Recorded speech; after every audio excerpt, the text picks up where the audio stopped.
All right, I'm going to briefly talk about the last data that Arata has sent to me, or his last paper, and then I'm going to mostly talk about theory. Did we reach this? Yes.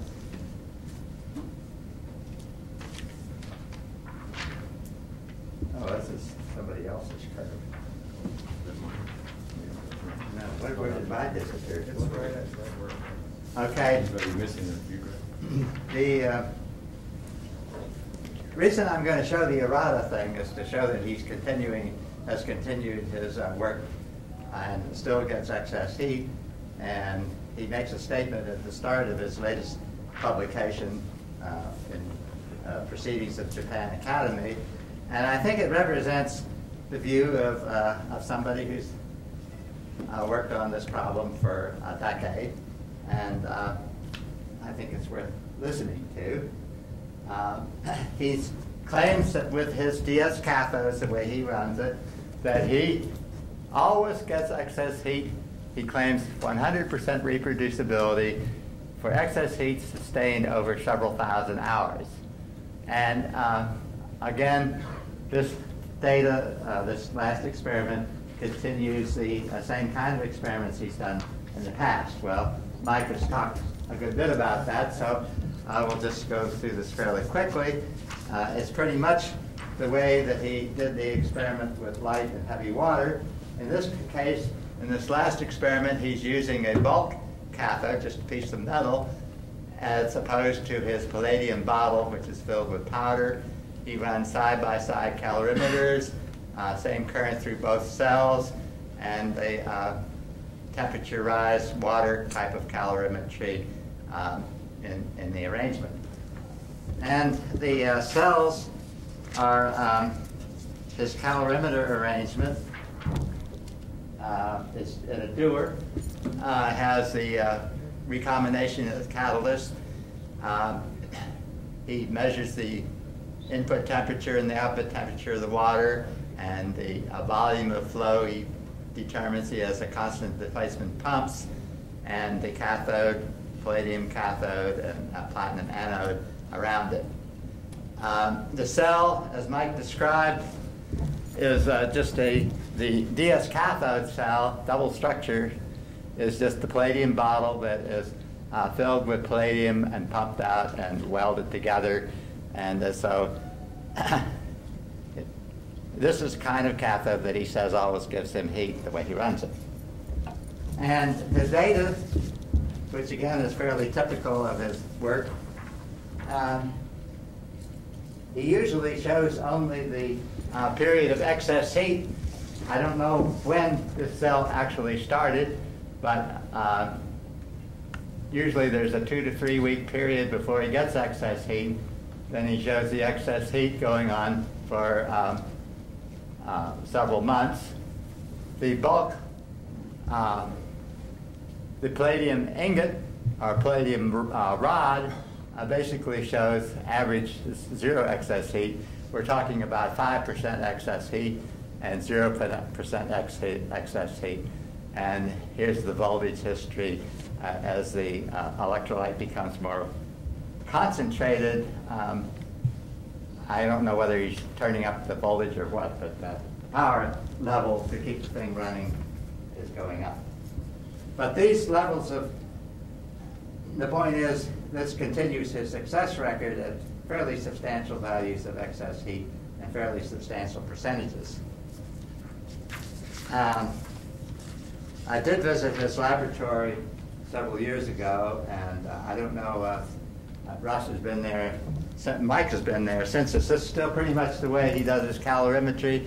He has a temperature-controlled bath, constant displacement pumps, his 2 calorimeters inside a styrofoam picnic basket with a similar cover going over it when he's actually operating, and his voltage and power supplies and chart recorders over here.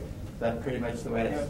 That's it. I would think it was exactly identical down to the piece of white paper. What about the trash bucket? Yeah.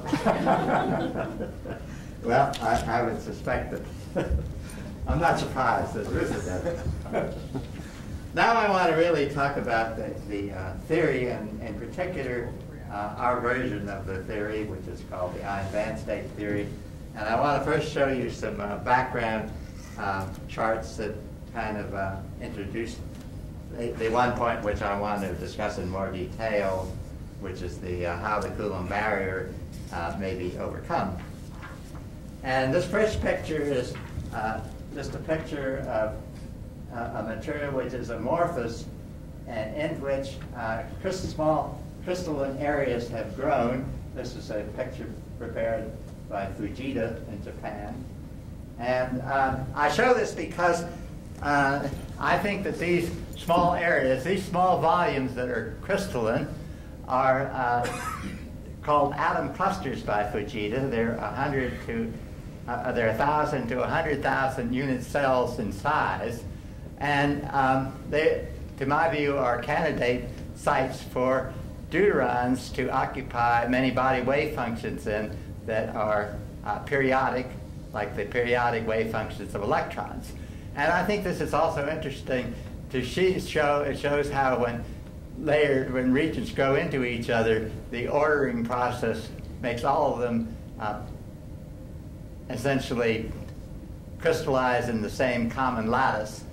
And I would say that this whole area would presumably work as a single coherent zone, even though it's an irregular shape. So when we talk about coherent zones in the theory, we don't necessarily mean a single block. Could be along and even extended to actually even being a surface. We don't know whether really it's volumetric or surface volumes that are occupied by many body systems of deuterons. Sir, do you have any idea what orientation they are, 111 or 100? I don't know. This is, Okay. I don't know what that represents there. Okay, now what I want to emphasize is that during steady production of heat, we've talked about nuclear particles today, and there's no question that nuclear particles are sometimes seen, but during steady production of heat and no major changes in loading, the fundamental process has to be radiationless. And if you see the very low levels of neutrons that are sometimes reported, we're talking about typically a million fusion events per neutron or per gamma ray. So I think a theory that has to address the primary production process has to very seriously take that into account. Also, I want to emphasize that everybody agrees, the physics community, chemists and everybody agree that there is a form of cold fusion which is known, but it's not radiationless.